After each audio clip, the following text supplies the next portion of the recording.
Bom dia. Isaías 9. Livro de Isaías, capítulo 9. Apesar de tudo, eis que não haverá mais escuridão para todos quantos estavam desesperançados. No passado ele humilhou a terra de Zebulon e de Naftali, contudo no futuro cobrirá de glória a Galiléia dos gentios, o caminho do mar, o além do Jordão, o distrito das nações. O povo que andava nas trevas viu uma grande luz. Sobre os que habitavam na terra da sombra da morte resplandeceram a luz. Isaías aqui está falando a respeito da vinda do Messias, a respeito da vida de Jesus. Ele está profetizando, e olha que ele viveu essa época aqui, está mais ou menos aproximadamente 700 anos antes da vinda de Jesus. Ele já estava falando sobre Jesus, mostrando que teria esperança. Todos estavam mortos, porque não tinha esperança que Jesus, o Messias, viria. Multiplicaste o povo, deste-lhes grande alegria. Eles alegraram-se na tua presença, como se alegram os ceifadores na ceifa, como se regozijam os que repartem os despojos de guerra. Porque o jugo que pesava sobre eles, a canga posta sobre os seus ombros, o bastão e a vara de castigo do seu opressor, tu o despedaçaste com o dia da derrota de Midian.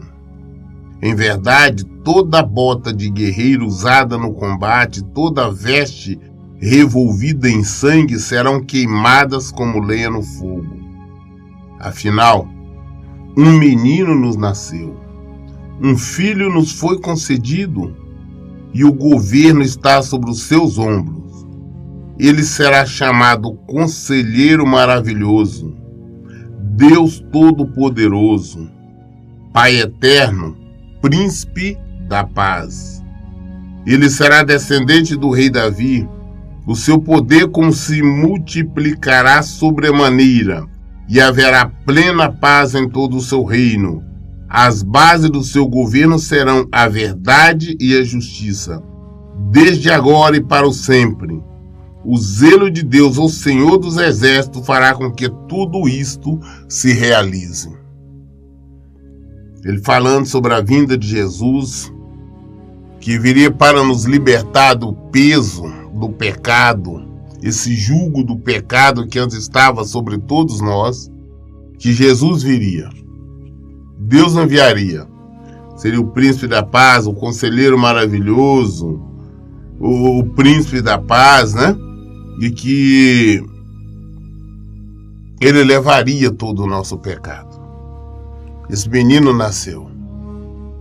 E foi ele, então, que nos libertou desse jugo do pecado. Então, nada mais é, esse trecho, do que uma profecia, uma revelação 700 anos antes da vinda de Cristo.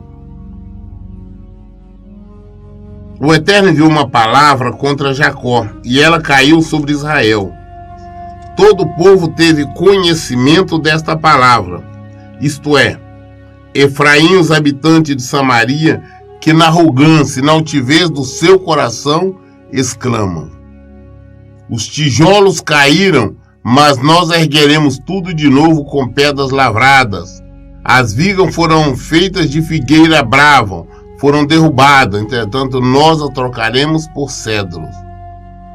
Contudo, Deus fortaleceu o adversário de Rezim para atacá-los, incitou contra ele os seus inimigos. Os arameus do leste, o oriente, os filisteus do oeste, o ocidente, devoraram Israel como uma só abocanhada. Apesar de tudo isso, a ira divina não se amainou e a sua mão continua erguida. Contudo, nem assim o povo se voltou em reverência para aquele que o feriu, tampouco buscou a face de Deus, o Senhor Todo-Poderoso. Então, por esse motivo, Deus, em um só dia, cortou de Israel cabeça e cauda, tanto a palma como o junco. Novamente ele falando para Israel, prevendo, falando que Deus que estava irando contra Israel. Estava fortalecendo os adversários, fortalecendo os inimigos para combater Israel, para punir Israel, punir pela desobediência. Israel foi punida, morreu muita gente, várias épocas, situações, tanto de fome quanto na morte por espada, e muitos por cativeiro. Isso tudo por causa da desobediência. Eles preferiam adorar outros deuses, outras imagens, apesar de citar o nome do Senhor. Essas pessoas, elas não deixavam de citar o nome do Senhor. Só que citavam o nome do Senhor, mas ao mesmo tempo que estavam adorando imagens, ao mesmo tempo que estavam adorando também outros deuses. E por esse motivo, Deus enviava os profetas, chamando eles a uma mudança, ao arrependimento. E como eles não queriam, eles não aceitaram, Deus enviou o castigo, levantou o adversário.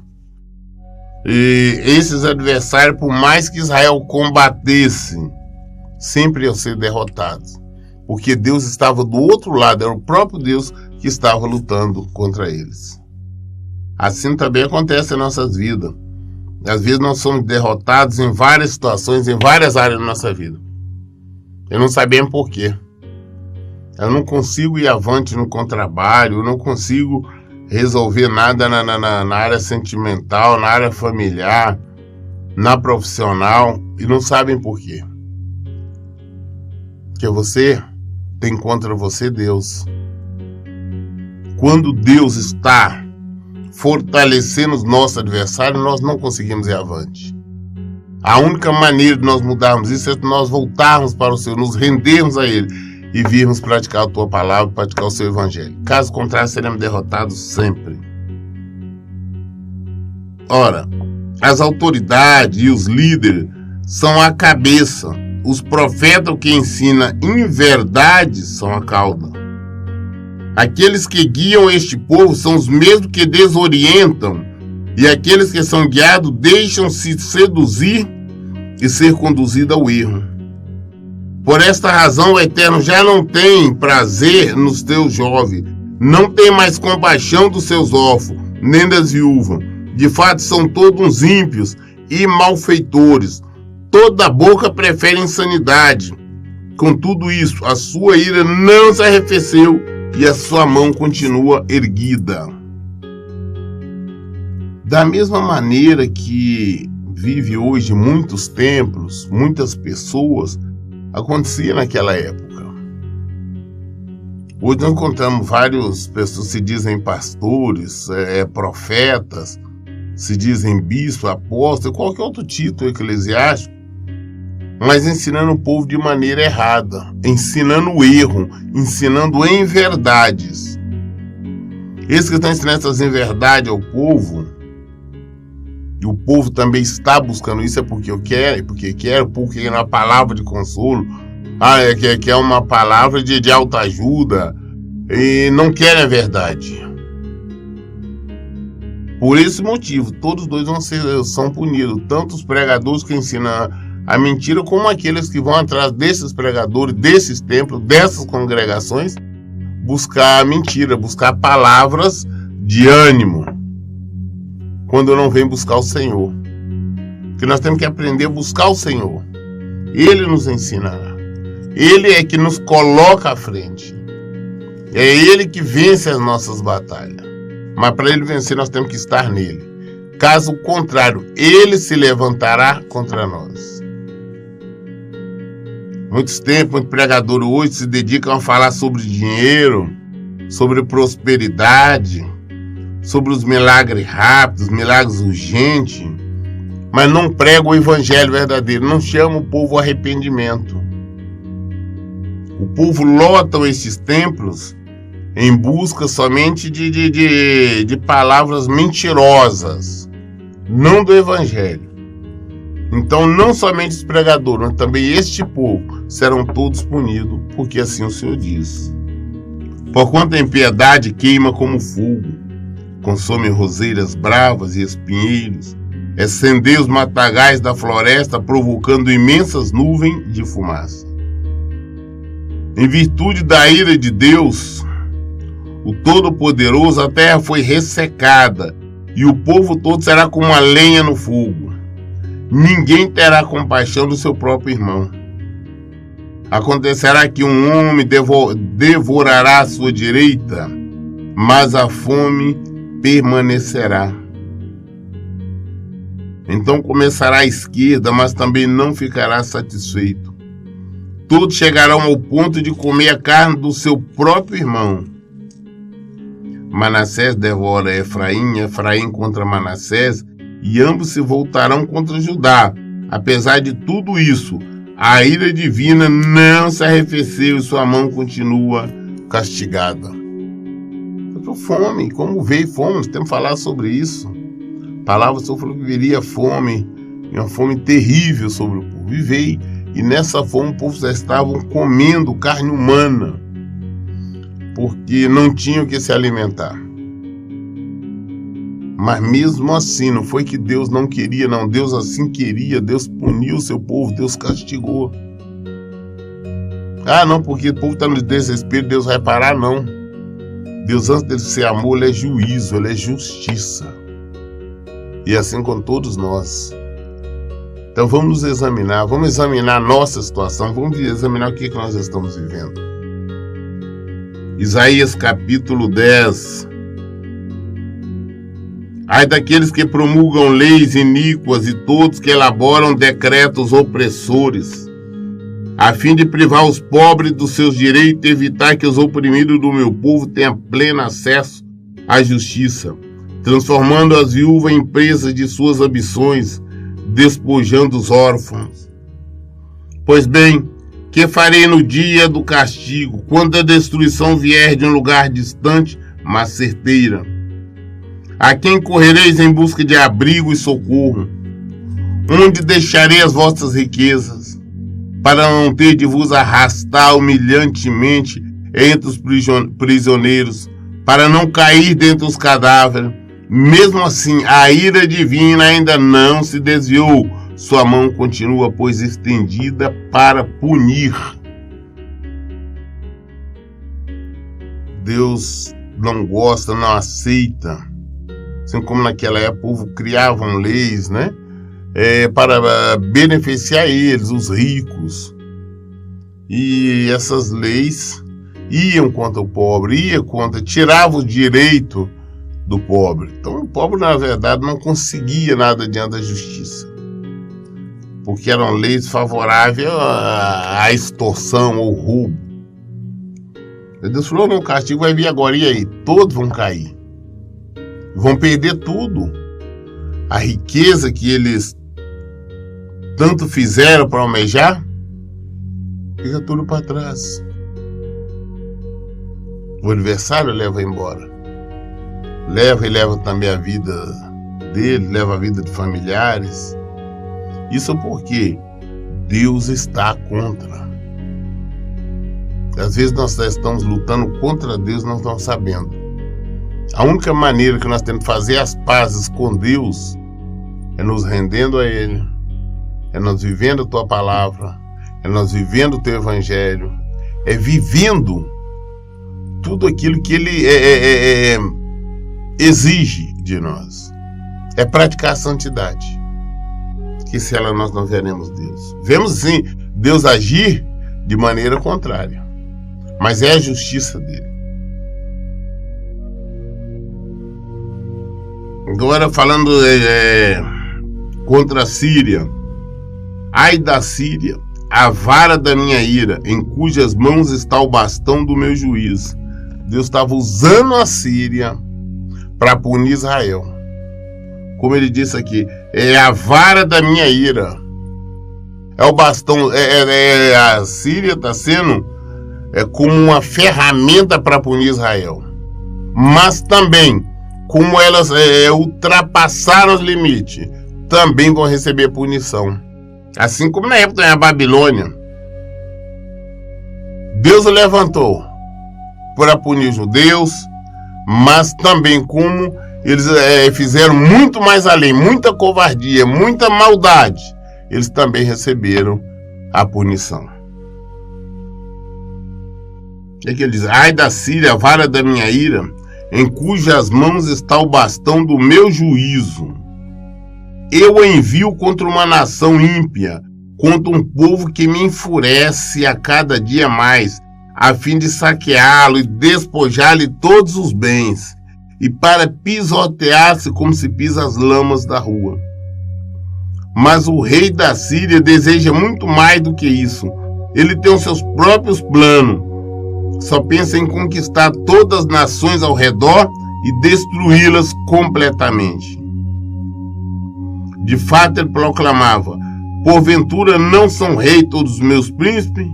Não é verdade que aconteceu a Calno o mesmo que a Carquemes, a Mate e não como Arpade, e Samaria como Damasco?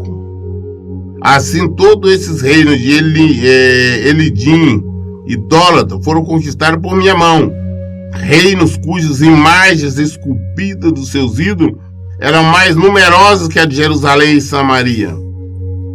Eu tratarei Jerusalém e suas imagens idólatras como tratei Samaria e seus ídolos. Castigo de Deus. Deus levanta adversário contra nós. Mas só que esses adversários agindo de maneira errada, depois vão prestar conta a Deus também. Então, antes de nós ficarmos reclamando do que está nos acontecendo, vamos reclamar de nós mesmos, porque nós somos os culpados. Vamos mudar o nosso caminho. Vamos entregar ao Senhor. Vamos nos transformar.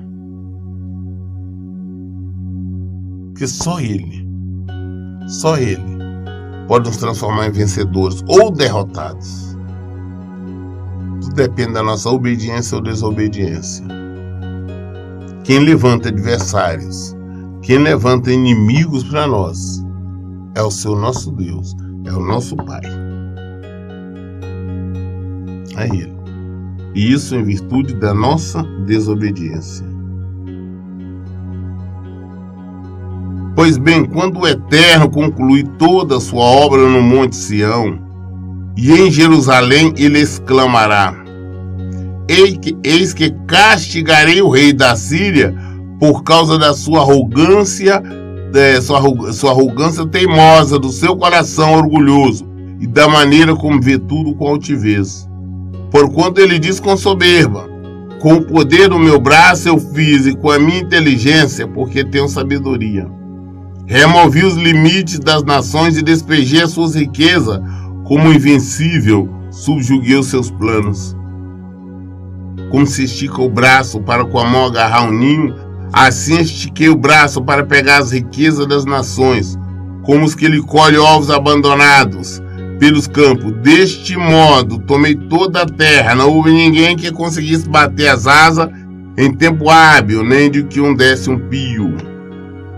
Por acaso se exalta o machado contra aquele que o empunha? Porventura se vangloria a serra contra aquele que a maneja? Como se o bastão pudesse manejar aquele que a empunha, e usa como se uma vara pudesse erguer algo muito maior que não é semelhante a ti. Então Deus deixou bem claro que iria punir a Síria pela arrogância dela, para te ver, porque Deus a levantou para punir Israel, para punir Judá. Mas só que a arrogância, a altivez, falou não. O rei da Síria falou: não, eu estou vencendo porque eu posso. Não tem nada a ver com Deus está me ajudando, não. Eu tenho força, eu tenho inteligência, eu tenho meus soldados e as nossas estratégias. É por isso que eu estou vencendo. Portanto, um dia Deus falou: não, você também vai receber a punição. Você ultrapassou limites. Às vezes Deus nos levanta para agir de determinada maneira. Mas aí nós já começamos a acreditar que tudo que nós temos ou fazemos, o que está acontecendo é por causa da nossa inteligência, da nossa sabedoria. é por causa do nosso conhecimento, da nossa força. E não é. E não é. Quando nós procedemos assim, depois também nós seremos castigados pelo Senhor. Por esta razão, Deus, o Senhor, o Deus Todo-Poderoso, enviará contra os fortes soldados assírios, uma doença que os deixará sem força. Mandará uma febre que, como fogo, queimará os corpos deles. O Santo Deus, a luz de Israel, será um fogo que apenas um dia queimará e consumirá os espinhos e as suas roseiras bravas da Síria. O majestoso viço da sua floresta e dos seus campos férteis, ele extinguirá corpo e alma como se parece um enfermo. Os que restar das árvores da sua floresta constituirá um número tão pequeno que até uma criança poderá contar. Nós estamos falando na Síria, mas aqui nós estamos falando em relação à Síria, porque naquela época existia tanto a Síria como Síria somente, eram dois. Hoje não existe mais a Síria, existe somente Síria, a Síria, não a Assíria. Naquele dia o remanescente de Israel, o sobrevivente da descendência da casa de Jacó, já não confiarão naquele que os derrubou os feridos. Passarão a depositar toda a sua confiança em Deus, o Santo Deus de Israel. Um remanescente, Sear Jazub, isto é, os sobreviventes voltarão. Sim, o remanescente de Jacó retornará para o Deus Todo-Poderoso. Ainda que agora o povo de Israel seja tão numeroso como os grãos de areia da praia do mar, somente alguns retornarão.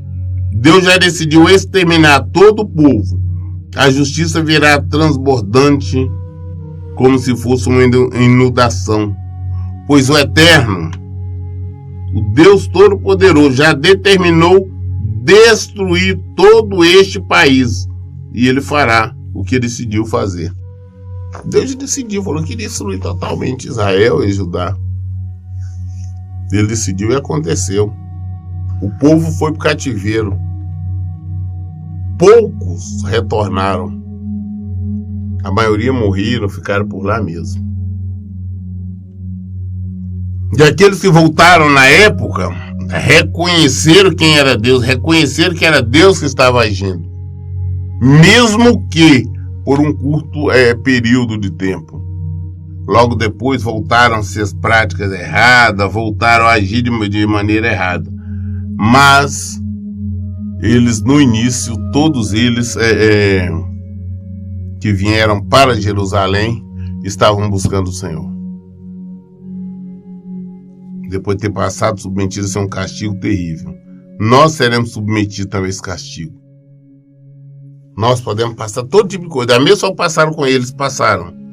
Fome, doenças, enfermidade de todo tipo, morriam muitos. Também o restante morreu em violência. Outro tanto foram para o cativeiro, foram presos para o cativeiro. Tudo isso aconteceu. Deus tinha falado que ia acontecer. Aconteceu. E a mesma forma o Senhor está nos falando hoje. E quando nós não damos ouvido, acontece. Acontece em nossas vidas.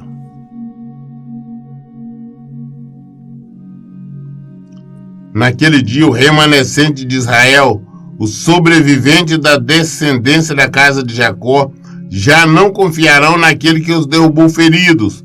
Passarão a depositar toda a sua confiança em Deus, o Santo Deus de Israel. Ainda que agora o povo de Israel seja tão numeroso como os grãos de areia da praia do mar, somente alguns retornarão. Deus já decidiu exterminar todo o povo e a justiça virá transbordante como se fosse uma inundação.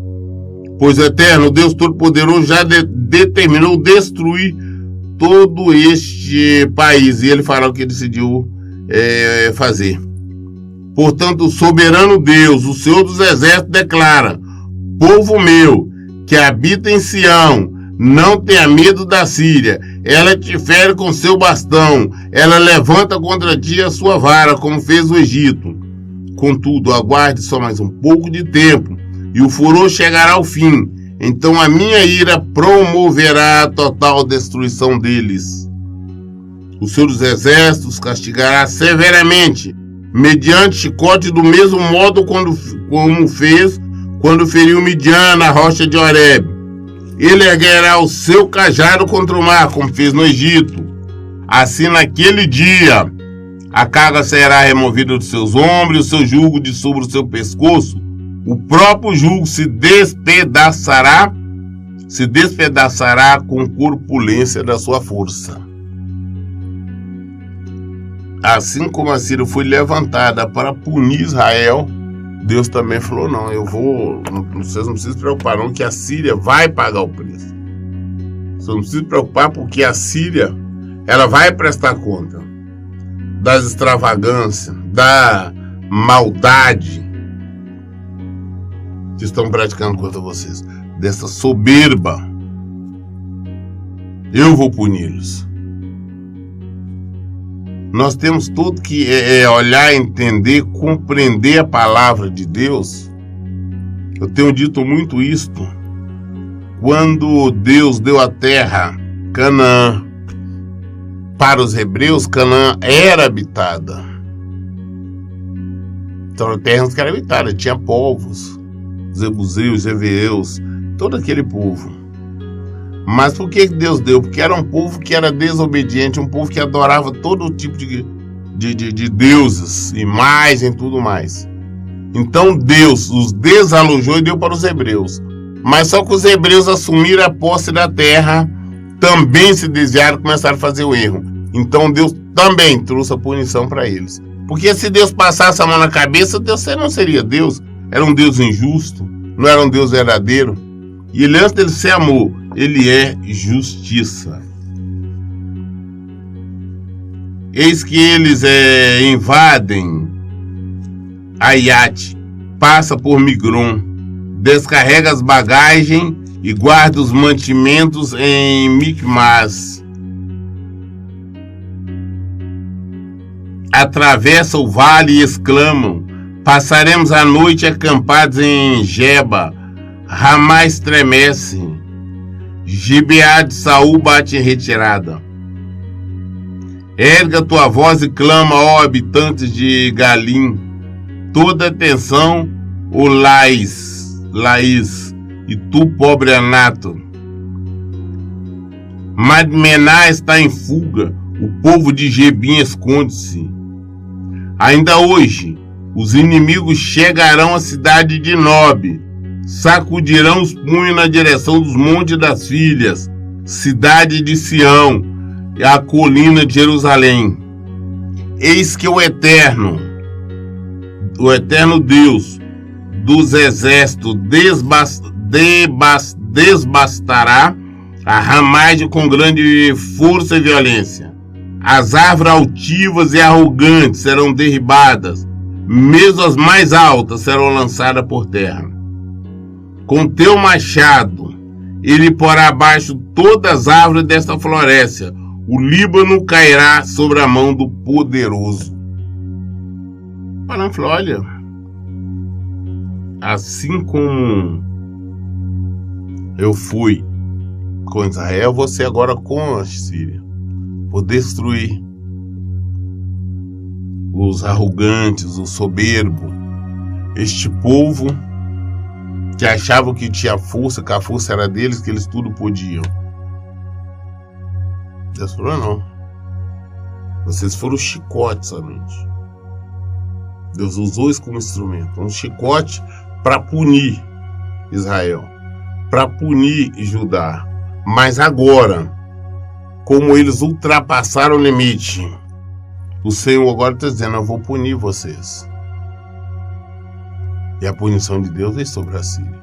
A tal ponto que ela não existe mais, só temos a Síria. Não a Assíria, que não existe. Da mesma forma que aconteceu também com a Babilônia, foi chicote do Senhor para punir o povo de Deus. E puniu, nós sabemos tudo que aconteceu atrás da Babilônia. Mas também Babilônia não existe mais. O Senhor disse que não existia, que não mais existiria. E não existe mais. Nós temos que entender que a palavra de Deus se cumpre. Independente de qualquer situação, ela se cumpre tanto para o bem quanto para o mal. Se o Senhor falou, com certeza vai acontecer. Mas nós temos que saber se realmente é Ele que falou. Porque às vezes nós estamos falando, não, citamos o nome de Deus, falamos isso, falamos aquilo. E muitas das vezes nós estamos falando contra a própria palavra de Deus. Deus nos fala pela sua palavra. Se Ele nos falou, se nós errarmos, se nós andarmos em desobediência, em rebelião, nós vamos receber o castigo? Com certeza nós vamos receber. Então temos que estar atento a isso. Nós lemos hoje até o capítulo 10 de Isaías. Querendo Deus, sendo a vontade dele, amanhã nós daremos continuidade a partir do capítulo 11. As respostas estão na Bíblia. Por isso, em todo o tempo eu digo, leiam e pratiquem a Bíblia. Que Deus abençoe. Tenham um bom dia.